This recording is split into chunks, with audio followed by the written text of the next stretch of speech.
भूर्भुवः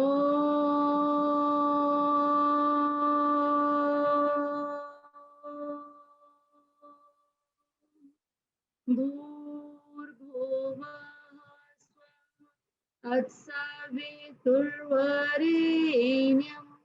भर्गो देवस्य धीमहि धियो यो नः प्रचोदयात्। ओम गुरुर्ब्रह्मा गुरुर्विष्णु गुरुरेव महेश्वर गुरुरेव परब्रह्म तस्मै श्री गुरुवे नमः। तस्मै श्री गुरुवे नमः। मैं स्लाइड शेयर करती हूँ अपनी। ये स्लाइड्स एक्चुअली मेरी नहीं है, ये हमारी गुजरात की डॉक्टर अल्पा शाह है, उनकी बनाया हुआ प्रेजेंटेशन है, उसी को मैं आपके सामने प्रस्तुत कर रही हूँ। मेकिंग लेबर अ डिवाइन मोमेंट। तो हम लोग शुरू करते हैं। इसमें हम पॉइंट वाइज देखेंगे कि हमको क्या क्या करना है पूरी इस क्लास में। क्या हमें ज्ञान होना चाहिए? ज्ञान इसलिए क्योंकि जब तक ज्ञान नहीं होता तो फियर ऑफ अननोन बना रहता है। फिर क्या विजुअलाइजेशन करने चाहिए हमको, जो एफर्मेशंस की हम बात करते हैं।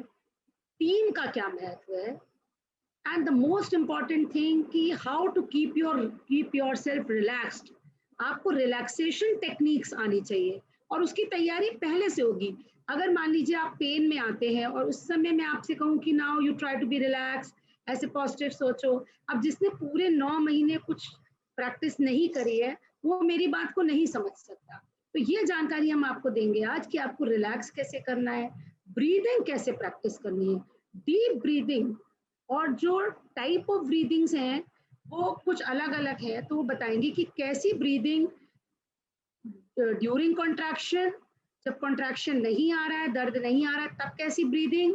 और सबसे मुख्य कार्य जो होता है बच्चे को पुश करना, बाहर निकालना, वो माँ के हाथ में होता है। उस समय कैसी ब्रीदिंग होनी चाहिए। अपने ऊपर विश्वास करना कि मैं कर सकती हूँ।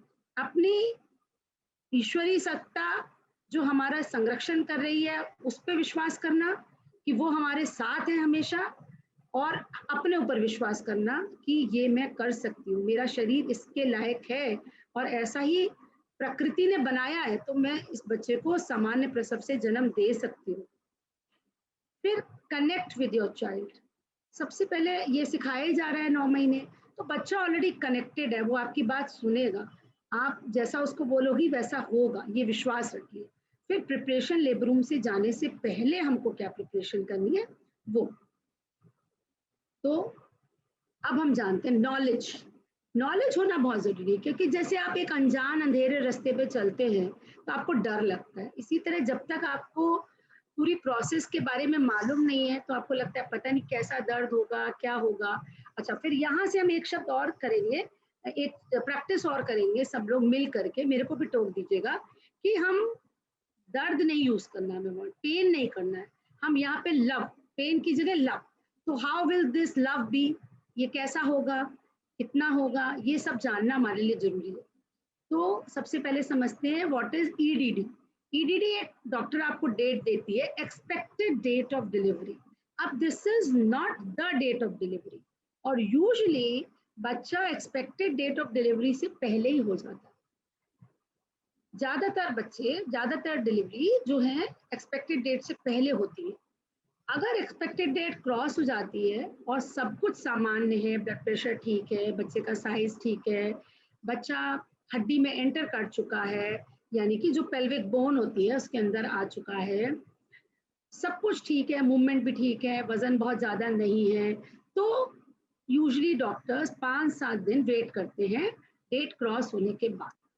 लेकिन यूजुअली पहले तो 15-15 दिन भी वेट कर लेते थे, अब ऐसा नहीं होता है। अब 7 दिन के पश्चात या तो इंडक्शन करता है, अगर कंडीशंस फेवरेबल होती है, मतलब आपको दर्द की दवाइयाँ दी जाती है, सॉरी लव की दवाइयाँ दी जाती है, और उससे आप लेबर में पास ऑन हो जाते हो, या सिजेरियन प्लान करना पड़ता है। अब प्री लेबर साइंस, सबसे ज्यादा हमारी बहनों को चिंता ये होती कि कैसे पता चलेगा कि लेबर प्रोसेस शुरू हो गई है। तो कुछ साइंस एंड सिम्टम्स होते हैं जो आपको मालूम होने चाहिए, जैसे कुछ कुछ मीठा मीठा दर्द हो जाता है शुरू, निचले बैक में, लोअर एब्डोमेन में, थाइज में, जैसे मेंस्ट्रुअल साइकिल जैसा पेन। तो आपको समझना चाहिए कि अब शायद 10-15 दिन में लेबर शुरू हो सकती है। कभी कभी ऑफ एंड ऑन पेन आता रहता है, लेकिन वो फॉल्स पेन्स होते हैं। जब रेगुलर इंटरवल पे पेन आए, हर जैसे 15 मिनट पे, हर आधा घंटा में शुरू में पेन आ रहा है और धीरे धीरे उसकी फ्रीक्वेंसी बढ़ने लगती है, इंटेंसिटी बढ़ने लगती है, तब आप जान लीजिए कि लेबर शुरू हो गया है। कभी कभी डिस्चार्ज शुरू हो जाता है, तो वो डिस्चार्ज जो स्टिकी डिस्चार्ज होता है उसमें थोड़ा सा ब्लड भी मिक्स होता है, तो ऐसे में ये शो कहते हैं। तो ये एक साइन है।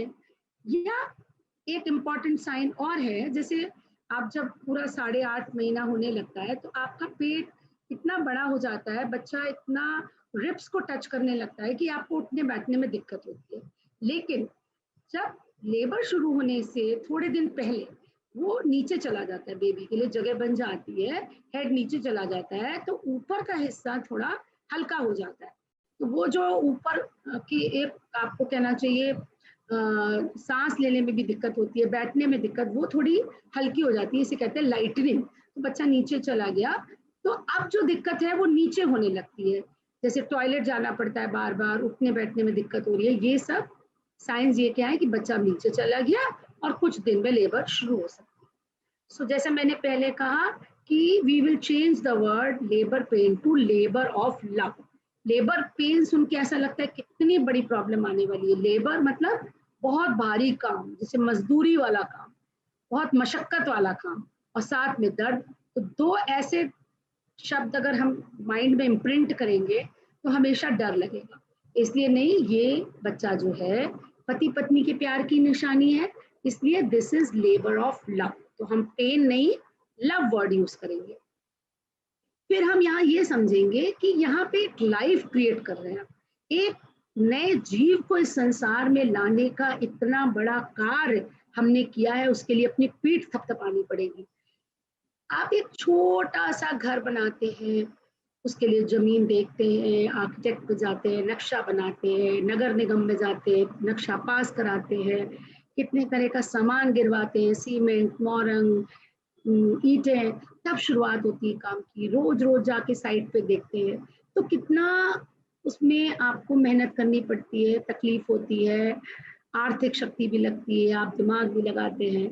तो ये तो एक ईश्वर तुल्य काम ईश्वर ने माँ को सौंपा है, सृजन की शक्ति, निर्माण की शक्ति।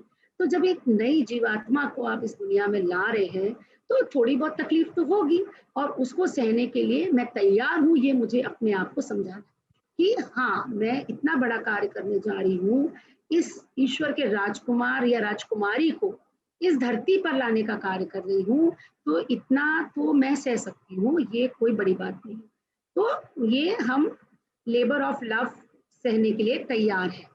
Labour process is going to bring a divine moment in your life. Yes, that is very important, क्योंकि आप ये समझिए कि जिस हम लेबर ऑफ लव के थ्रू जब जाएंगे, उसका उसका परिणाम क्या है?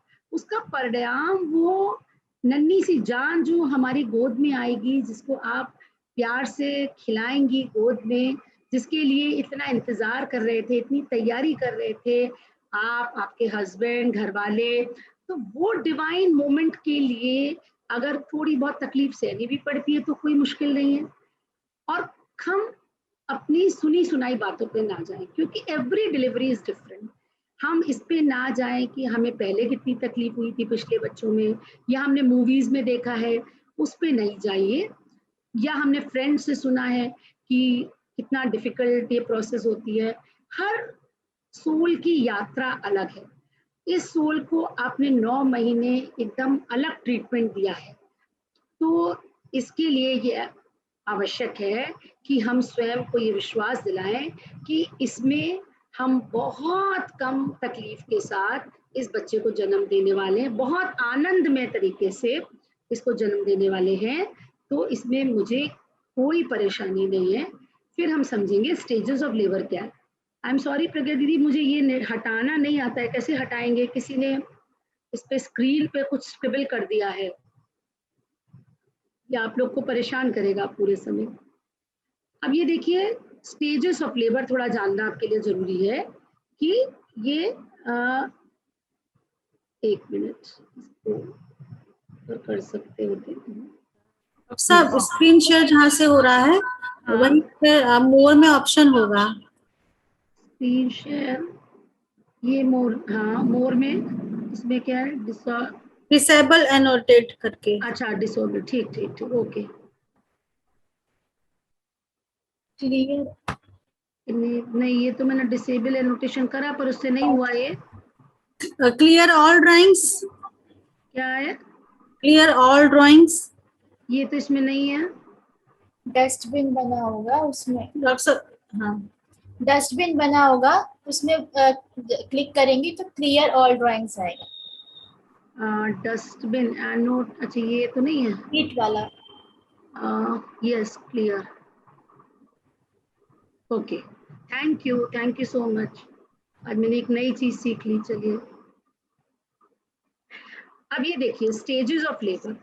अब इसमें नॉर्मली क्या होता है, फर्स्ट स्टेज वो है जब से लेबर ऑफ लव शुरू हुआ और तब से एक्टिव फेज में, तब से जब तक कि पूरा बच्चेदानी का मुंह, सर्विक्स जिसे हम कहते हैं, वो नहीं खुल जाता। मतलब जब से मुंह बंद था उससे लेकर के जब फुल डायलिटेशन हो जाता है वो first stage. Second stage is actual delivery process, जिसमें पूरा मुंह खुल जाता है, बच्चा नीचे आ जाता है, और जो बच्चे की एक्चुअल डिलीवरी प्रोसेस, बाहर निकलने की जो प्रक्रिया है वो। देन थर्ड स्टेज जिसमें प्लेजेंटा डिलीवर कराते हैं, और फोर्थ स्टेज जो है वो डॉक्टर्स के लिए it is the postpartum observation period, जो डॉक्टर्स के मतलब का है, पेशेंट्स के मतलब का नहीं है। तो यहाँ आपके मतलब का सबसे इंपॉर्टेंट है लेटेंट फेज। जब जो है बच्चेदानी का मुंह, सर्विक्स जिसे हम कहते हैं, 1 से 3 सेंटीमीटर के बीच जब खुलता है, वो उस फेज को पहुंचने के लिए लेटेंट फेज कहते हैं, और उसमें लगभग 12 से 36 घंटे लगते हैं। 3-4 सेंटीमीटर का होने के बाद से फुल डायलिटेशन होने के बीच में, फुल डायलिटेशन इज 10 सेंटीमीटर और 4 फिंगर्स, इस तक की जो प्रक्रिया है वो एक्टिव फेज होती है। पर क्या होता है कि शुरू में ही हमारी जो माताएं होती है वो हिम्मत हार देती हैं। ये जो बच्चेदानी का मुंह है, पिंक पिंक आप देख रहे हैं बच्चे के सिर के नीचे, ये सर्विक्स है, और ये नॉर्मली लेबर प्रोसेस से पहले, लव शुरू होने से पहले ये क्या होता है, ये थोड़ा सा फर्म है, और ये फर्म है हमारी नाक की तरह। जब थोड़े थोड़े पेन बढ़ते जाते हैं तो ये थोड़ा थोड़ा खुलता है, मुलायम होता है ईयर लोब की तरह, और ये थोड़ा इसकी जो लेंथ है वो कम होने लगती है। क्या होता है, सर्विक्स जो है यूट्रस के साथ मर्ज होने लगता है, इसे कहते हैं इफेजमेंट। अब ये देखिए थोड़ा सा ऑलमोस्ट 1 फिंगर खुला, और ये जो है लगभग 2 से 3 सेंटीमीटर खुल गया, और 50% जो सर्विक्स है वो ऊपर चला गया, यानी कि यूट्रस के साथ मर्ज हो गया, 50% इफेजमेंट हो गया। तो ये जो प्रक्रिया है बंद होने से लेकर के 3-4 सेंटीमीटर तक खुलने की, ये लेटेंट फेज है। और इसी समय आप सबको बहुत धैर्य रखना है, क्योंकि ये इस समय अगर आप हिम्मत हार देते हैं या टेंशन करते हैं या बार बार डॉक्टर से प्रश्न करते हैं कितनी देर लगेगी, अभी कितनी समय है बच्चा होने में, मुझे बहुत दर्द तो नहीं होगा आगे चल करके, इससे क्या होता है, वो जो फियर होता है उससे और स्ट्रेस हार्मोन्स क्रिएट होते हैं, और ये प्रक्रिया पूरी बाधित हो जाती है। यानी कि उसकी जो प्रोग्रेस है आगे, जो नॉर्मली ऑटोमेटिकली बढ़ते जाना था, धीरे धीरे मुंह खुलते जाना था, बच्चे को नीचे आना था, वो प्रक्रिया पूरी कहीं ना कहीं डिले हो जाती है या बाधित हो जाती है। और डिले होती है तो बच्चे के स्वास्थ्य पे असर होने का डर होता है, इसलिए बीच में डॉक्टर को इंटरवीन करना है। अब ये लेटेंट फेज में ऐसा कोई इंजेक्शन नहीं है, ऐसी कोई ड्रिप नहीं है जो डॉक्टर देके इसको बढ़ा दे, ये ऑटोमेटिकली धीरे धीरे आगे बढ़ता है। लेकिन अगर आप योगा करते हैं, आप आसन करते हैं, प्राणायाम करते हैं, तो ये सर्विक्स जो है आराम से बिना दर्द के आपकी लेटेंट फेज निकल जाती है। ऐसे मैंने बहुत सारे अपनी पेशेंट्स में देखा है जिन्होंने बहुत अच्छे से योग किया है, वो उनका लेटेंट फेज हंसते हंसते निकल गया। तो ये जो फेज है वो आपको बहुत आराम से निकालना है। इसमें आप ये कर सकते हैं कि डॉक्टर के पास जा करके आप उससे ये पूछ सकते हैं कि अगर मेरा सब कुछ ठीक है तो क्या मैं घर जा सकती हूँ। अगर आपका घर हॉस्पिटल से पास है तो ये प्रोसेस, ये वाला पार्ट, ये वाला पीरियड, टाइम पीरियड आप घर पे भी आराम से निकाल सकते हैं। और जब थोड़ा सा लव बढ़े तब जो है आप जाकर के हॉस्पिटल में एडमिट हो जाए। एक स्लाइड हाँ नहीं, ये स्लाइड बहुत अच्छी है। ये देखिए, अब आपको विजुअलाइजेशन करना है। विजुअलाइजेशन क्या करना है? विजुअलाइजेशन आपने सीखा, जैसे अभी आज सुबह मैं पूना की गर्भवतियों की क्लास ले रही थी, तो किसी बहन ने पूछा था मेरा प्लेजेंटा नीचे, तो मैंने उसको ये सिखाया। और नॉर्मली मैं क्लिनिक पे भी अपने पेशेंट्स को बताती हूँ, जब प्लेजेंटा नीचे है तो जब आप ध्यान में बैठिए तो आप अपनी गुरु सत्ता का, ईश्वरीय सत्ता का, इष्ट का आवाहन करिए। आंख बंद करके गहरी सांस लीजिए, ओम का उच्चारण कीजिए, मंत्र जप करते हैं तो वो करिए, और उसके बाद ध्यान में ये ऐसा विजुलाइज करिए कि आपकी परम सत्ता, आपकी गुरु सत्ता, आपके इष्ट के दो हाथ आए और वो आपके प्लेजेंटा को धीरे धीरे ऊपर ले जा रहे। तो इससे जो प्लेजेंटा नीचे होता है वो धीरे धीरे, मैंने देखा है, बिना किसी ब्लीडिंग के वो ऊपर चला जाता है कुछ दिन बाद जब अल्ट्रासाउंड करा के चेक करते हैं। तो इस तरह के एफर्मेशंस बहुत कार्य करते हैं।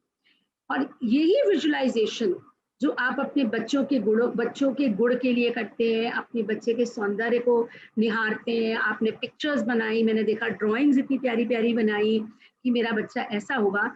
ये विजुअलाइजेशन जो है आपको डिलीवरी के लिए करना है।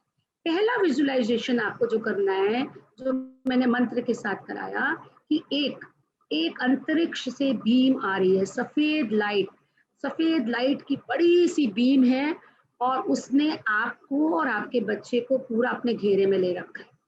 ये सदा पूरी प्रेगनेंसी आपको विजुलाइज करना है कि परम सत्ता की, गुरु सत्ता की, आपके इष्ट के जो शक्ति है, जो संरक्षण है, वो आपके चारों तरफ एक सुरक्षा कवच बना के रखा है। ये विजुअलाइजेशन रोज करना है। फिर जो डिलीवरी से लेकर के रिलेटेड विजुअलाइजेशन है वो आप 8 महीने के बाद शुरू करेंगे, जब आपका 9वां महीना शुरू हो जाएगा। वो क्या करना है, आपको बार बार अपने को ये विश्वास दिलाना है कि मैं इस प्रक्रिया को आराम से, इस प्रक्रिया से निकल सकती हूँ। ये एक नॉर्मल प्रोसेस है, ये एक समान प्रक्रिया है, और ये मैं पहली कोई स्त्री नहीं हूँ जो बच्चे को जन्म दे रही हूँ। ये मेरे से पहले कईयों ने किया है और आने वाले समय में कई करेंगी, तो इसमें कोई डरने जैसी बात नहीं है। तो बार बार पूरी प्रेगनेंसी में पहले आप अपने डर को फेथ में कन्वर्ट करेंगे। श्रद्धा रखिए पूरी प्रेगनेंसी में, जब से कंसेप्शन हुआ है, कि मैं बहुत आसानी से, बहुत आराम से, बिना किसी तकलीफ के अपने बच्चे को जन्म दे सकती हूँ, और ये प्रक्रिया मेरी बहुत आराम से हो जाएगी। ठीक है, तो ये जैसे हमने बताया कि your mind is controlling your body, तो वैसा ही होगा। इसीलिए ये आवश्यक है कि आप पूरी लेबर प्रोसेस का ज्ञान रखिए, इस बात का ज्ञान रखिए कि आप कहाँ जाने वाले हैं, कौन से हॉस्पिटल में डिलीवरी कराने वाले हैं, किस डॉक्टर के साथ आपकी टीमिंग, मतलब किस डॉक्टर को रेगुलरली दिखाएंगे। अगर मान लीजिए मायके में जाके डिलीवरी करानी है तो पहले से वहां पहुंच जाइए 2-3 महीने पहले, जिससे आपका रैपो बन सके डॉक्टर के साथ, आप उससे आत्मीयता का एक रिश्ता बना सके, सारे अपने डाउट्स क्लियर कर सके। ठीक है, तो ये सब विजुअलाइजेशंस आपको पहले से करनी है। इससे क्या होगा कि ये जो अननोन का फियर है वो आपके मन से चला जाएगा। फिर जो हम बता रहे थे आपको कि लेबर प्रोसेस की जो विजुअलाइजेशन है, वो लेबर की जो पिक्चर है आपने मूवीज में देखी, हाय तौबा मची हुई है, और जिसके जो गर्भवती है वो चिल्ला रही है, नर्स इधर से उधर भाग रही है, सिस्टर्स कमोशन क्रिएट कर रही है। तो ये ऐसा नहीं होता है नॉर्मली, कभी कोई सीरियस बात हो जाए तब इस तरह की स्थिति होती है, नहीं तो आराम से अधिकतर महिलाएं बहुत शांत रह करके दर्द सह लेती हैं। आपको क्या विजुलाइज करना है कि 8 महीने के बाद करना है, ये बात ध्यान रखिएगा। जब आपको लेबर ऑफ लव शुरू हुआ तो आपने अपने हस्बैंड को उठाया, या रात में या दिन में, या अपनी मम्मी को या अपनी मदर इन लॉ को, जो भी आपके साथ में है, ये बोला कि मेरे को लेबर ऑफ लव शुरू हो रहा है, अब आपने अपने बैग्स पैक किए, पहले से ऑलरेडी तैयार होने चाहिए वो बैग्स, और फिर आप अपने डेस्टिनेड हॉस्पिटल जो भी आपने तय कर रखा था वहां पहुंचे, आपका एडमिशन हुआ, आपकी वहां नर्स ने आपको चेक किया, चेक करने के बाद उसने डॉक्टर को फोन किया, डॉक्टर आई, डॉक्टर ने आपको चेकअप किया और बोला कि अभी तो थोड़ा इसमें समय लगने वाला है, आप आराम से अपने रूम में शिफ्ट हो जाइए, और अगर आपका घर पास है, सब कुछ ठीक है, तो आप घर भी जा सकते हैं, और थोड़ा 3-4 घंटे में जब आपका लव बढ़ जाए तब आप आइए।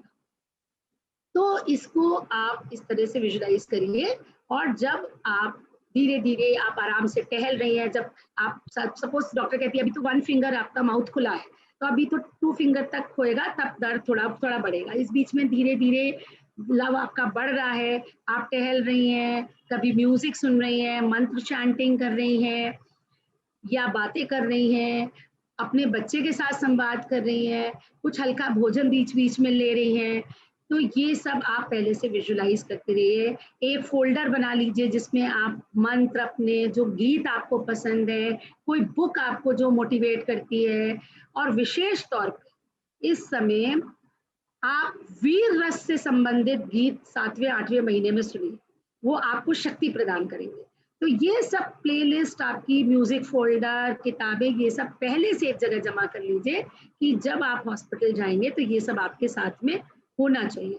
तो ये विजुअलाइजेशन जो है आपको हिम्मत देगा कि बहुत आराम से मैं धीरे धीरे लेबर ऑफ लव को सहन करते करते मेरा फुल डायलिटेशन हो गया, और अब जो है डॉक्टर ने मुझे लेबर रूम में शिफ्ट कर दिया।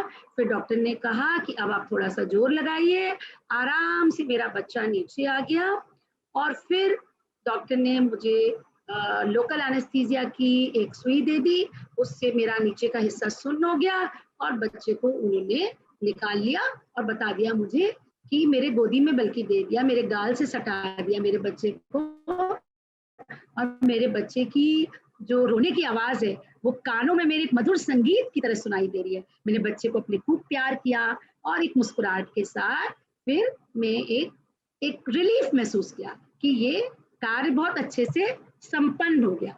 ये विजुअलाइजेशन आप अपनी इमेजिनेशन के हिसाब से करिए, लेकिन सदा याद रखिए कि आपका इष्ट, आपका ईश्वर, आपका भगवान आपके साथ है हमेशा, और वो क्षण क्षण पे आपकी रक्षा कर रहा है। ये विजुअलाइजेशन बहुत इंपॉर्टेंट है, और इसको प्रैक्टिस करिए। अब क्या होता है जब आप डरती हैं, आपको डर लगता है, जैसा कि मैंने बताया, मूवीज में देखा या कहीं पढ़ा या किसी के एक्सपीरियंस, तो उसको याद करके जब आपके बॉडी में टेंशन होता है, डर होता है, तो स्ट्रेस हार्मोन्स निकलते हैं। स्ट्रेस हार्मोन्स मैंने आपको पहले भी बताया, कॉर्टिसोल जब निकलता है तो वो सारा ब्लड आपके शरीर के अन्य हिस्सों से आपके ब्रेन में भेज देता है। ये होती है फाइट और फ्लाइट मोड रिस्पॉन्स हमारी बॉडी की। अब क्या हुआ कि आपके यूट्रस का ब्लड सप्लाई कम हो गई, तो यूट्रस को और दर्द होगा, ये इस्चेमिक पेन्स होते हैं। इस्चेमिक पेन जब ब्लड सप्लाई यूट्रस की कम हो गई, तो आपका जो लव था वो बढ़ गया। तो इससे क्या हुआ, पूरी मसल्स आपकी टेंशन में आ गई, रेजिस्टेंस पैदा कर रही है। तो जो आपकी वेजाइनल मसल्स है, पेरिनियल मसल्स है, वो भी टाइट हो गई, जिनको कि रिलैक्स होना चाहिए था, बच्चे को नीचे उतरने के लिए स्थान देना था, वो मसल्स रेजिस्टेंस में, टेंशन में आ गई। जो सर्विक्स का मसल थी, माउथ था, वो भी खुलने की बजाय और टाइट हो गया। तो लेबर ऑफ लव चालू है, लव हो रहे हैं, लेकिन वो सर्विक्स खुल नहीं रहा। तो जब 3-4 घंटे इस तरह की प्रक्रिया चलती है, सर्विक्स का मुंह खुलता नहीं है, बच्चा नीचे आता नहीं है, तो डॉक्टर को इंटरवीन करना पड़ता है। अब ये जो रेजिस्टेंस जब आप पैदा करते हैं, जब टाइट हो जाती मसल्स, तो और पेन होता है। तो मतलब fear give rise to pain give rise to resistance give rise to more pain। तो एक विशियस सर्किल हो गई। अब क्या हुआ, एंडोर्फिन्स कम हो गए, जो हैप्पीनेस हार्मोन्स कम हो गए, और स्ट्रेस हार्मोन्स धीरे धीरे बढ़ते जा रहे हैं। तो जो यूट्रस का सर्कुलेशन है वो और कम होता जा रहा है, वेजाइनल पेरिनियल मसल्स और टाइट होती जा रही है, और ये जो है पूरी जो एक सामान्य प्रक्रिया चल रही थी उसमें एक व्यवधान आ गया, और हम कह रहे हैं अब कि ये भैया बच्चा अब नीचे से नहीं हो सकता, वेजाइनली नहीं हो सकता, और इसके लिए हमको सिजेरियन करना पड़ेगा। तो ये प्रोसेस है, why we want you to be very very brave, क्यों आपको अपने फियर को पहले से ओवरकम करना है। Now very important thing to overcome your fear, अगर आप चाहती हैं कि उस समय डर नहीं लगे, तो आपका जो वातावरण है, जो आपकी टीम है, वो आपके हिसाब से होनी चाहिए। आपका doctor, you should be very comfortable with your doctor day one से। कई बार होता है हमारे फैमिली डॉक्टर्स होते हैं, गायनेकोलॉजिस्ट यूजुअली फैमिली डॉक्टर्स होते हैं, पता चला उन्होंने माँ की भी डिलीवरी कराई है, बहनों की भी कराई है, भाभीियों की भी कराई है, या आप ससुराल में जा रही हैं तो आपकी जेठानियों की कराई है, आपकी मदर इन लॉ भाग लेके जा रही है। Sometimes you click with the doctor, at other times you are not happy with the doctor. ये ऐसा नहीं है कि वो डॉक्टर अच्छी नहीं है, डॉक्टर बहुत अच्छी है, बहुत एक्सपीरियंस्ड है, बहुत नॉलेजेबल है, बट स्टिल आपके वाइब्रेशंस उसके वाइब्रेशंस किसी कारण से नहीं मिल रहे, तो आप खुल करके अपनी मदर इन लॉ से या माँ से, हस्बैंड से इस बात को कहिए कि I want to take another opinion, या मैं किसी और डॉक्टर की भी राय लेना चाहती हूँ। तो यू शुड बी कंफर्टेबल अपने डॉक्टर के साथ। हॉस्पिटल यूजुअली लोग बहुत देर में डिसाइड करते हैं, तो if possible decide your hospital पहले से कि भाई मैं इस अस्पताल में डिलीवरी कराऊंगी, पहले से जाके आप अस्पताल देख लीजिए, रूम देख लीजिए, किस रूम में मुझे जाना है, तो एक फेमिलियरिटी हो जाएगी पूरे एटमॉस्फेयर के साथ। फिर आपके साथ उस समय जब लेबर ऑफ लव चलेगा, वो जो पीरियड होगा लेटेंट फेज का या एक्टिव फेज का भी, उस समय आपके साथ कौन रहेगा। हमारे इंडियन सीन में हम अपने आपके हस्बैंड को तो नहीं अलाउ करते, अंदर लेबर रूम के साइड में एक रूम होता है, और तो उसमें यूजुअली हम लोग मेल्स अलाउ नहीं करते, कभी कभी और भी वहाँ पे गर्भवतियाँ होती हैं तो फीमेल्स अलाउ होती हैं। विदेशों में तो हस्बैंड जा सकते हैं, तो यहाँ पे कोई ना कोई एक फीमेल माँ होती है, सास होती है, या आपकी देवरानी है, जेठानी है, नंद है, भाभी है, वो कोई भी हो सकती है, लेकिन आप ऐसा बर्थिंग पार्टनर चूज करिए जिसके साथ आप कंफर्टेबल है। और लास्ट के विजिट्स में आपके साथ डॉक्टर के पास वो उसको भी जाना चाहिए। आप क्या होता है, आप हस्बैंड वाइफ 9 महीने तक आते रहते हैं, सारी बातें वही समझते रहते हैं, उसके बाद जब एकदम से डिलीवरी का टाइम आता है तो कोई नया चेहरा डॉक्टर को दिखाई देता है। अब उनके मन में कई प्रश्न है, वो डॉक्टर को नहीं समझ पा रहे, डॉक्टर बिजी है, उसको और पेशेंट देखने हैं, और वो जो आपके साथ में लोग आए हैं आपके अटेंडेंट, वो ना डॉक्टर को समझ पा रहे ना डॉक्टर को समझ पा रहे। अगर वो दोनों की मुलाकात पहले से हो जाए तो वो उनके प्रश्नों को पहले से समझ सकती हैं कि इनके मन में ये प्रश्न थे, तो वो रुक करके थोड़ा उसको क्लैरिफाई करने के डाउट्स आपको टाइम देगा डॉक्टर। इसलिए एक बर्थिंग पार्टनर, मतलब किसी को भी आपको जिसको साथ में रखना है, उसका चयन भी आप पहले से करिए। विदेशों में तो ये रेंट पे पैसे से मिलते हैं, उसे डॉला कहते हैं, वो लोग पिछले कुछ महीनों से आ करके उसकी हेल्प करती हैं, ब्रीदिंग सिखाती हैं, उसका जो डिलीवरी के समय जो बैग पैक करने हैं उसमें मदद करती हैं, डिलीवरी के दौरान उसके साथ रहती हैं। और हमारा सपोर्ट सिस्टम बहुत अच्छा है भारत का, हमारे पास बहुत सारे मित्र रिश्तेदार हैं, तो हमें किसी पेड पार्टनर की जरूरत नहीं है। ठीक है, तो यहाँ सपोर्ट सिस्टम इमोशनली और मेंटली बहुत अच्छा है, तो इसका उपयोग हमको करना है। अब मुख्य बात आती है कि relaxation, this is the whole जो आपका पूरा जो आपका प्रोसेस है डिलीवरी का, उसको अच्छा बनाने के लिए ये relaxation is the most important thing. इसके लिए आप क्या करेंगे, तो इसके लिए सबसे पहले आते हैं पोस्चर्स। क्या होता है, जब आप लेटेंट फेज में है, आपको ये समय व्यतीत करना है जब तक कि आपका labour of love active phase में नहीं आ जाए, लव बढ़ नहीं जाए, तब तक के लिए आपको या तो टहलना अच्छा लगता है, उससे आपको लव सहन करने में आसानी होती है, तो आप चलते रह सकते हैं, आप बैठने में किसी किसी को आराम मिलता है, कोई इस तरह से 4 पंजों पे हो सकता है, उससे भी आराम मिलता है। कई लोग उसका मेज का या कुर्सी का सहारा लेके पोजीशन बना लेते हैं, किसी किसी को लेट के आराम मिलता है, व्हाटएवर इट इज, ये पोजीशन आप अपने हिसाब से चूज कर सकते हैं। फिर वातावरण, वातावरण को अच्छा बनाने के लिए क्या करें, सबसे अच्छा है म्यूजिक। म्यूजिक, रिलैक्सिंग म्यूजिक आप पहले से चूज करके रखिए, जो आपको पसंद हो। वैसे मैं आपसे कहूंगी कि जो मंत्र जप आपने पूरे 9 महीने किया, वो आपको बहुत शक्ति प्रदान करेगा, वो आपको लेबर ऑफ लव के थ्रू इतना संरक्षण देगा, शक्ति देगा, कामनेस देगा, तो इसको आप चूज करके पहले से किस राग में आपको मंत्र को सुनना है, ये पहले से आप डिसाइड करके अपने मोबाइल में रखिए और हेडफोन साथ में रखिए और उसको सुनते रहिए। इससे आपको शक्ति मिलेगी। फिर पोजीशन आपने देख ही ली। कुछ पिलोज आप अपने साथ हॉस्पिटल ले जा सकते हैं, क्योंकि अस्पताल के जो पिलोज होते हैं वो कई बार कंफर्टेबल नहीं होते हैं और हॉस्पिटल के रूम्स में आपको 1-2 पिलोज प्रोवाइड होते हैं। तो घर से 1-2 पिलो आप एक्स्ट्रा ले जाइए, अपनी चादर एक्स्ट्रा ले जाइए, जिससे जो हॉस्पिटल की स्मेल है उससे आपको थोड़ी निजात मिल जाएगी, क्योंकि हॉस्पिटल में केमिकल्स की, सैवलॉन, स्पिरिट की एक अलग सी स्मेल आती रहती है। तो आप अपनी पर्सनल चादर, पिलोज ले जा सकते हैं।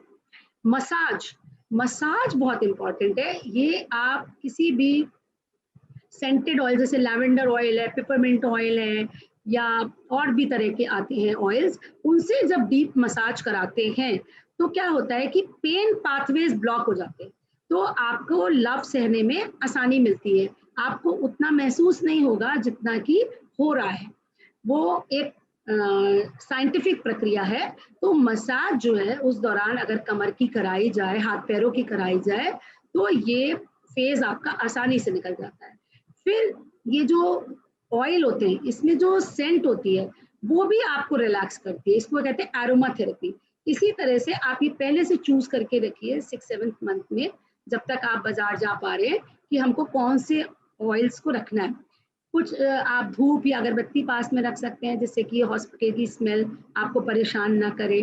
मंत्र चैंटिंग बराबर चलनी चाहिए, म्यूजिक के रूप में या अदरवाइज आप मानसिक जप कर सकते हैं। नहीं तो आप हेडफोन लगा के मंत्र सुनते जाइए और उसके साथ करते जाइए। मंत्र की शक्ति इतनी ज्यादा होती है, उससे डिलीवरी प्रोसेस में बहुत आराम आपको मिलता है और बहुत सहज प्रक्रिया के साथ आप बच्चे को जन्म दे पाएंगे। और ऐसा मैं इसलिए कह रही हूँ, मैंने साक्षात देखा है। एक मेरी बहुत ही अच्छी पेशेंट थी, वो स्वयं डॉक्टर थी, गायनेकोलॉजिस्ट है वो प्रैक्टिसिंग, एंड वो उसको बहुत विश्वास था गर्भ संस्कार टेक्निक्स में, तो उसने पूरी क्लासेस अटेंड करी, बहुत ही तन्मयता से, मनोयोग के साथ पूरा उसने सीखा। और जब मैं उसको चेक करके आ गई, एक बार एडमिट हो गई वो डिलीवरी के समय, तो जब मैं पहुंची तो बस उसकी डिलीवरी होने वाली थी जब सिस्टर ने कॉल किया, और लेबर रूम में मंत्र चल रहा था, गायत्री मंत्र चल रहा था, लेकिन वो गुरुदेव की आवाज भी नहीं था, और उसके लव बहुत तेज तेज आ रहे थे। लग रहा था कि बस अगले ही पल बच्चा बाहर आ जाएगा, लेकिन बहुत स्ट्रॉन्ग लव होने के बाद भी वो बच्चा अपनी जगह से नीचे नहीं आ रहा था। तो उसने जब 3-4 ऐसे हुआ, 3-4 बार, तो थोड़ा सा एक हल्का सा स्ट्रेस की फीलिंग आई मन में कि कहीं ऐसा तो नहीं होगा कि इतना लास्ट तक पहुंचने के बाद भी इंटरवीन करना पड़ेगा या सिजेरियन करना पड़ेगा। तो एकदम से मेरे मन में पता नहीं क्या प्रेरणा उठी, तो वो जो गायत्री मंत्र चल रहा था उसको मैंने गुरुदेव की आवाज में कर दिया, और 2 बार वो गुरुदेव की आवाज में मंत्र चला और उसकी बच्ची बाहर आ गई। तो ये मंत्र की शक्ति है, और सिद्ध आवाज के साथ जब हम मंत्र सुनते हैं तो उसकी शक्ति अलग ही होती है। तो इसको आप पहले से प्लान करके रखिए कि आपको किसकी आवाज में कौन सा मंत्र, जैसे गायत्री मंत्र सुने तो गुरुदेव की आवाज में सुने, हरे राम हरे कृष्ण वाला मंत्र सुनते हैं अगर, तो आप प्रभुपाद जी की आवाज में सुनिए। तो ये सब जो है चीजें आपको रिलैक्स करने में हेल्प करेंगी। ये बहुत इंपॉर्टेंट है, इसकी तैयारी पहले से करनी है आपको। फिर बात आती है एपिड्यूरल एनेस्थीसिया की। ये एक टेक्निक होती है जो पेनलेस लेबर के लिए प्रैक्टिस करी जाती है। इसमें क्या होता है, एक पतला बाल के बराबर की एक नीडल और एक ट्यूब होता है, वो आपकी बैक में, स्पाइन के अंदर डाल दिया जाता है। उसके द्वारा आपको एनेस्थेटिक एजेंट्स थोड़ी थोड़ी देर में दिए जाते हैं। इससे आपका लेबर ऑफ लव की प्रक्रिया जारी है, आपको लेबर प्रोसेस जारी है, आपका बच्चेदानी का मुंह भी खुल रहा है, आपका बच्चा भी नीचे आ रहा है, लेकिन आपको महसूस नहीं होगा। इसमें दिक्कत क्या आती है, बस एक ही प्रॉब्लम आती है कि जब पूरा डायलेटेशन हो जाता है, तो जब हम कहते हैं कि आप बेयर डाउन करिए, आप पुश करिए बेबी को, चूंकि माँ उस लेबर ऑफ लव से कनेक्टेड नहीं है, वो एनेस्थीसिया में, तो वो पुश करने में कभी कभी कमी रह जाती है और इससे इंस्ट्रूमेंटल डिलीवरी बढ़ जाती है, जैसे फॉर्सेप्स वगैरह लगानी पड़ जाती है, या अगर बच्चा अभी भी ऊपर है तो कई बार सिजेरियन करना पड़ता है। अदरवाइज ये अच्छा तरीका है पेन ना सहने का, लेकिन इसके लिए आपको अपने डॉक्टर से पहले से डिस्कस करना पड़ता है, क्योंकि डॉक्टर को एक एनेस्थेटिस्ट को भी इन्वॉल्व करना पड़ता है एपिड्यूरल एनेस्थीसिया देने के लिए। और ये एपिड्यूरल एनेस्थीसिया तभी दिया जा सकता है जब आप एक्टिव लेबर में आ जाएंगे, उससे पहले हम आपको ये नहीं दे सकते, नहीं तो लेबर की जो प्रक्रिया है वो बाधित हो जाएगी। ये आपको पोस्चर्स मैंने आपको बताए। अब बहुत इंपॉर्टेंट पॉइंट है ये ब्रीदिंग टेक्निक्स। ये आपको जानना बहुत जरूरी है कि किस समय किस तरह से सांस लेनी है, जिससे कि ये डिलीवरी प्रोसेस आपके लिए बहुत आसान और बहुत सहज हो जाए। तो सबसे पहले आती है डीप ब्रीदिंग या डी स्ट्रेसर ब्रीदिंग। इसकी प्रैक्टिस आपको पूरे 9 महीने करनी है। क्या करना है?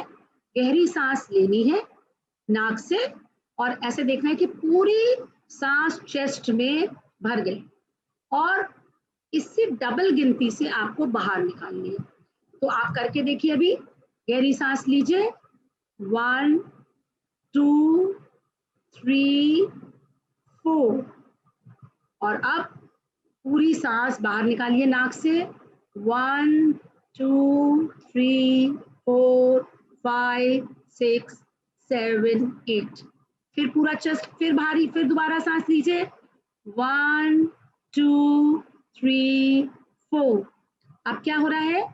ये क्या हो रहा है कि आप जब गहरी सांस ले रहे हैं तो पर्याप्त मात्रा में ऑक्सीजन आपके ब्लड को मिल रही है और वो वेल ऑक्सीजनेटेड ब्लड गर्भाशय को जा रहा है, बच्चे को मिल रहा है। तो गर्भाशय को, यूट्रस को जब वेल ऑक्सीजनेटेड ब्लड मिलता है तो लव कम होता है। इसलिए ये इंपॉर्टेंट है, इससे कॉन्ट्रैक्शंस आराम से आते रहेंगे और ये आप इन बिटवीन कॉन्ट्रैक्शंस लेंगे। पहले तो पूरी प्रेगनेंसी इसकी प्रैक्टिस करेंगे, इसके लिए हम अलग सेशन भी आपके लिए रख देंगे जिस दिन आपको ब्रीदिंग टेक्निक्स की प्रैक्टिस कराएंगे सामने देखते हुए। और ये जब आप लेबर प्रोसेस में होंगे तो इन बिटवीन कॉन्ट्रैक्शन, जब दर्द लेबर ऑफ लव नहीं हो रहा है, तब आपको ये वाली ब्रीदिंग टेक्निक करनी है during pregnancy and between contraction. फिर ये सर्ज ब्रीदिंग है, ये आपको लेनी है केवल ड्यूरिंग कॉन्ट्रैक्शन और इसकी प्रैक्टिस भी आप 8 महीने के बाद ही करेंगे। तो ये सर्ज ब्रीदिंग कैसे है? आप अपनी कमर पे हाथ रखेंगे नेवल के स्थान पर, अम्बलाइकस पे, और मिडिल फिंगर्स को जोड़ लीजिए। फिर गहरी सांस लीजिए और इससे लीजिए कि पूरी हवा जो है पेट में भर गई, पेट जो है बैलून की तरह फूल गया और आपकी दोनों फिंगर्स बीच में टच कर रही थी, वो थोड़ी दूर दूर हो गई। एक बार लेके प्रयास करिए, 1 2 3 4 और अब निकालिए, पूरी हवा पेट से निकालनी है, 4 3 2 1। और ये जो ब्रीदिंग है इसकी प्रैक्टिस आप करेंगे after you have completed 8 months of pregnancy, और ये लेंगे जब आपका कॉन्ट्रैक्शन आ रहा है, जब आपको लव फील हो रहा है। जब लव फील हो रहा है उस समय आपको सर्ज ब्रीदिंग करनी है, जिसमें कि पूरी जो हवा है, सांस है, पेट में भरनी है। अब थर्ड मोस्ट इंपॉर्टेंट ब्रीदिंग है जे ब्रीदिंग। सर्ज ब्रीदिंग को हम लोग वेव ब्रीदिंग भी कहते हैं। ये बर्थ ब्रीदिंग मतलब जो बच्चे को बाहर निकालने में मदद करेगी, जे ब्रीदिंग।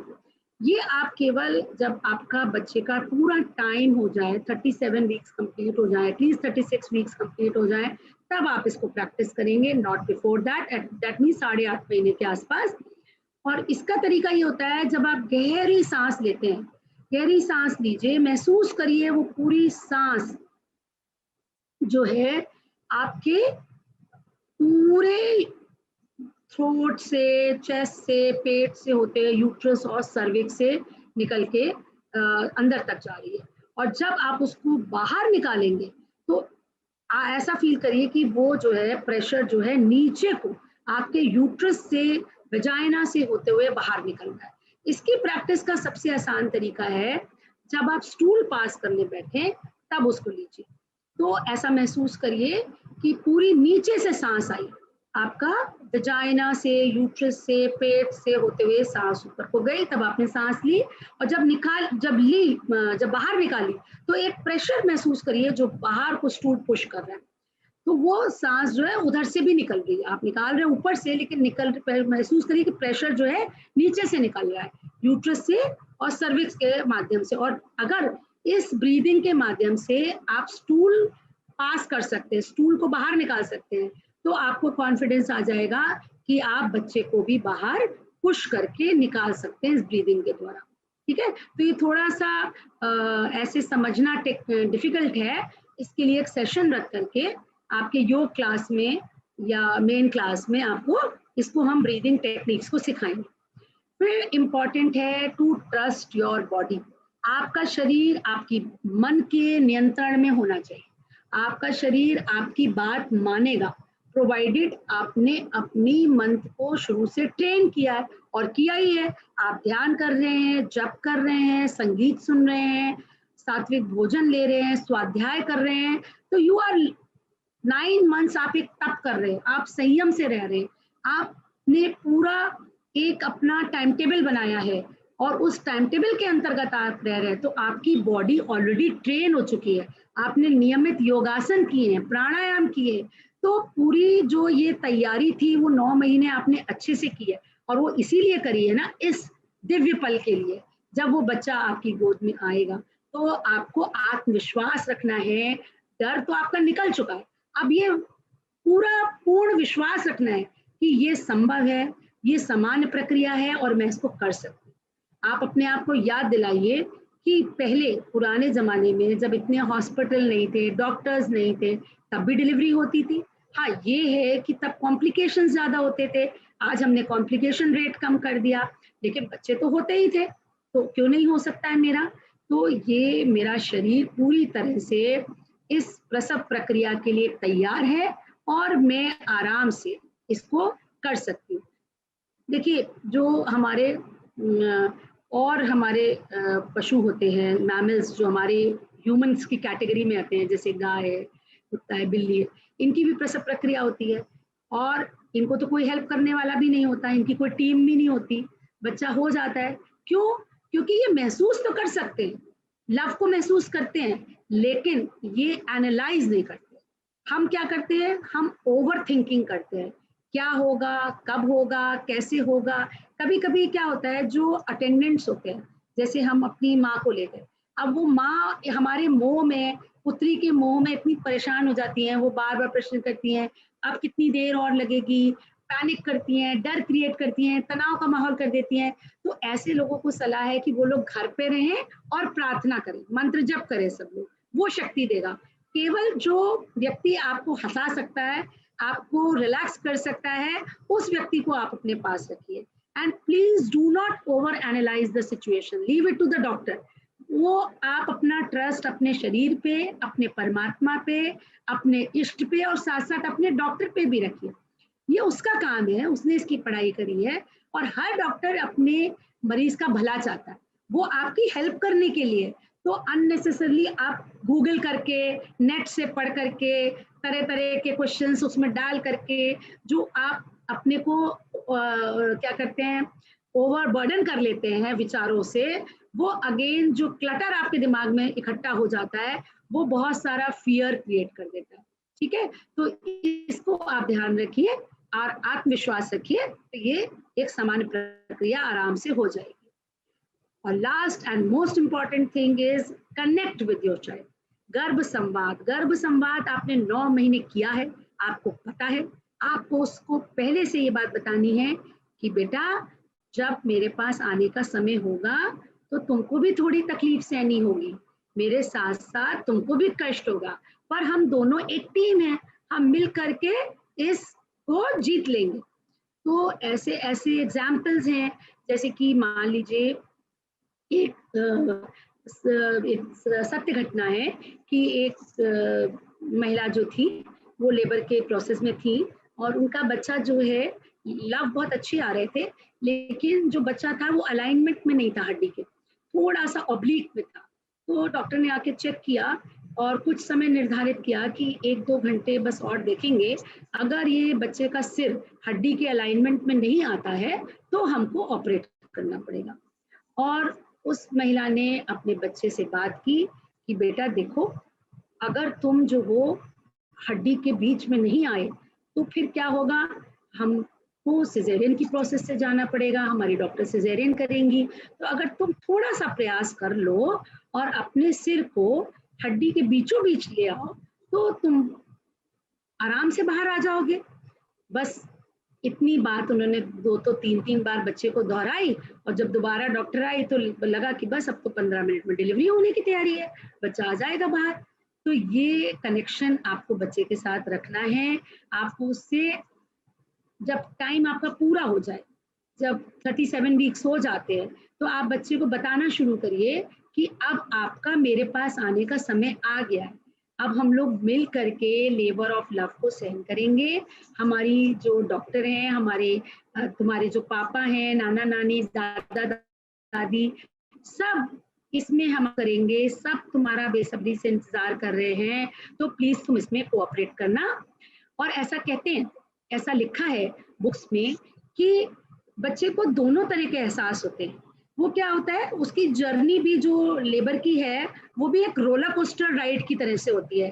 बीच बीच में जब आपके अंदर का जो एमनियोटिक फ्लूइड है वो उसके चारों तरफ उसको उसकी त्वचा से मतलब उसको वॉश करता है उसकी बॉडी को, तो उसको बहुत अच्छा फीलिंग होती है, एक सूदिंग फीलिंग होती है। फिर जब वो आपकी वेजाइना के थ्रू निकलता है तो जो वेजाइनल मसल्स हैं उससे उसकी बॉडी की एक तरह से मसाज होती है। और लेकिन जब आप लेबर ऑफ लव आता है तो उस समय उसको ऐसे लगता है जैसे अर्थक्वेक जैसे झटके आ रहे हैं, तो काफी उसकी ऊपर नीचे उसकी भी इस समय चल रहा होता है। तो इसमें आप दोनों को साथ साथ काम करना है और उसको भी हिम्मत देनी है और उसका साथ आपको देना है साथ साथ। तो ये एक प्रक्रिया है और ये इम्पोर्टेंट इसलिए देखिए मेडिकली, क्योंकि जब बच्चा सामान्य प्रसव की प्रक्रिया से निकलता है तो उसका चेस्ट दबता है, और जब चेस्ट दबता है तो उसके अंदर सर्फेक्टेंट रिलीज होता है। सर्फेक्टेंट वो सब्सटेंस है जो उसके लंग्स को मैच्योर करता है, जिससे कि बच्चे को बाहर आकर के सांस लेने में दिक्कत नहीं होती। तो प्री मैच्योर बच्चे होते हैं या सिजेरियन से जो बच्चे निकाल दिए जाते हैं उनमें सर्फेक्टेंट की कमी होती है, तो ये बच्चे कई बार सांस लेने में दिक्कत करते हैं और सर्फेक्टेंट कई बार बाहर से भी हमको देना पड़ता है। अब कई बार ऐसा होता है आपने पूरा लेबर ऑफ लव सहा, पूरा डायलेट हो गया, सब प्रक्रिया हुई, उसके बावजूद भी सिजेरियन करना पड़ा। कई कारण है, उसमें आपको जाने की जरूरत नहीं है, लेकिन इस पे आप परेशान मत होइए क्योंकि ये डॉक्टर का काम है। मान लीजिए बच्चे की धड़कन कम हो रही है, कभी कभी बच्चे ने अंदर पॉटी कर दी या कॉर्ड की पोजीशन ऐसी हो गई जो आपके लिए रिस्की है, whatever it is, if the doctor is saying कि no now I feel कि ये बच्चा नहीं हो पाएगा नॉर्मल, take it normally। एक धारणा मत बना के बैठ जाइए कि नहीं मुझे तो नॉर्मल ही करना है, तो उसमें आपकी जो होती है बच्चे को भी कष्ट होता है। उसी समय तुरंत बताइए कि नहीं, आपकी डॉक्टर आंटी बोल रही है कि आपने प्रयास तो बहुत अच्छा किया लेकिन ये संभव नहीं हो पा रहा है, तो कोई बात नहीं, ये भी एक हीलिंग टेक्निक है सिजेरियन, इसके द्वारा आप मेरे पास अभी शीघ्रता से आ जाएंगे। तो अब इसके हम कारण में नहीं जाते हैं, कॉजेज ऑफ सिजेरियन सेक्शन। कभी कभी बच्चा उल्टा होता है, कॉर्ड बाहर आ जाती है, या सिर बड़ा होता है, या सिर का फ्लेक्शन पूरा नहीं होता। सिर जो है थोड़ी और जो होती है वो बिल्कुल नीचे जुड़ी होनी चाहिए चेस्ट से, तब बच्चे की डिलीवरी होती है। अगर ये एक्सटेंड करके जैसे आप ये देख रहे हैं फुल एक्सटेंशन में है, ऐसे में डिलीवरी होना संभव नहीं होता है। और लास्ट जो हम आपको बताएंगे कि तैयारी जो है वो आपकी अच्छे से पहले से बैक पैक रहना चाहिए। 8 महीने के बाद आप बैक पैक करके रखिए, अपने मेडिकल रिकॉर्ड्स रखिए, आप अपने साफ सुथरे गाउन या पजामा नाइट ड्रेस जो रखना है, ढीला ढाला कपड़ा रखिए और पुराना धुला हुआ कपड़ा रखिए।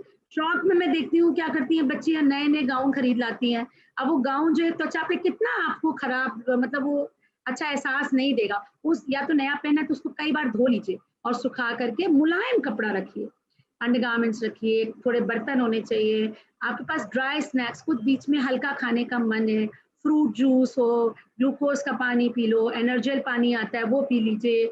इस तरह से आप जो है ये सारा सामान एक पैक करके रखिए। अपना पुरानी बेडशीट्स होनी चाहिए, घिसा हुआ कपड़ा बच्चे की सफाई करने के लिए, घिसा हुआ मुलायम कपड़ा, उसको सैवलॉन से धो करके धूप में सुखा करके पहले से पैक करके रखिए। बच्चे के कपड़े भी पुराने होने चाहिए, नए नहीं। डायपर्स है, वाइप्स है, पिलोज मैंने आपको पहले ही बताया, अगरबत्ती, अपना मंत्र बॉक्स या मंत्र चैंटिंग का जो सिस्टम जिससे भी आपको करना है, हेडफोन ये ले जाना बिल्कुल मत भूलिएगा। और विश्वास रखिएगा कि ये मिरेकल कोई और नहीं क्रिएट कर रहा, आप क्रिएट कर रहे हैं। You are creating this miracle and this miracle will happen. Believe रखिए और उसको पहले से विजुअलाइज करके रखिए, तो अवश्य ऐसा होगा। ठीक है, तो हम उम्मीद करते हैं और देखेंगे कि हमारी कितनी बहनें इसको फॉलो करती हैं और उसका एक्चुअल क्या रिजल्ट होता है। We are all here to experiment together, and so share your experience with us. Or any questions, or we can take the questions in the end, you wish? Okay, कोमल वर्मा कुछ। अच्छा ठीक, हाँ कोमल जी पूछिए। Hello Komal ji पूछिए। जी ma'am, आवाज आ रही है? Hello, हाँ आ रही है। अच्छा मैम, मुझको ये पूछना था, मेरा जो कंसीव हुआ है वो आईवीएफ के थ्रू हुआ है, तो मैंने अपने डॉक्टर से डिलीवरी के इशू पे बात की थी, तो उन्होंने ये कहा कि आप ये अच्छा। नॉर्मल में तो मैं एडवाइस नहीं करूंगी, आप सिजेरियन ही समझिए। तो वही मैं पूछ रही कि आईवीएफ में नॉर्मल डिलीवरी पॉसिबल ही नहीं है क्या? पॉसिबल तो होती है बेटा, लेकिन थोड़ा हाई रिस्क होता है आईवीएफ ना। आईवीएफ ऐसी जी। प्रोसेस है कि बहुत कठिनता से आपके साथ बच्चा आया है। दूसरी जी। समस्या हमारे यहाँ क्या है कि हमारे लेबर रूम्स जो होते हैं वो बहुत टेक्निकली इक्विप्ड नहीं है। जैसे कि हमारे पास पूरी प्रोसेसिंग की जो मशीनरी है वो हर लेबर रूम में उपलब्ध नहीं होती है, जी। तो उसमें कभी कभी कुछ मिस होने का डर होता है। लेकिन फिर भी आप अपनी, अगर आपको स्वयं पे विश्वास है तो आप अपने डॉक्टर से डिस्कस करके देखिए कि ma'am let us take a trial. हम पहले से ये नहीं डिसाइड करते कि हम सिजेरियन करेंगे, हमको वेट करने दीजिए, हमको लेबर ऑफ लव शुरू होने दीजिए। अगर मेरे किसी भी प्रक्रिया में व्यवधान लगे तो आप अधिक रिस्क मत लीजिएगा और उस समय डिसाइड कर लीजिएगा। ठीक है, अच्छा मैम, उस टाइम थोड़ा टाइम रहता है ये ना, आप कह मतलब सकते कि हैं। तुरंत? हाँ हाँ टाइम रहता है और ईश्वर आपके साथ है, आप बिल्कुल उसमें चिंता मत करिए।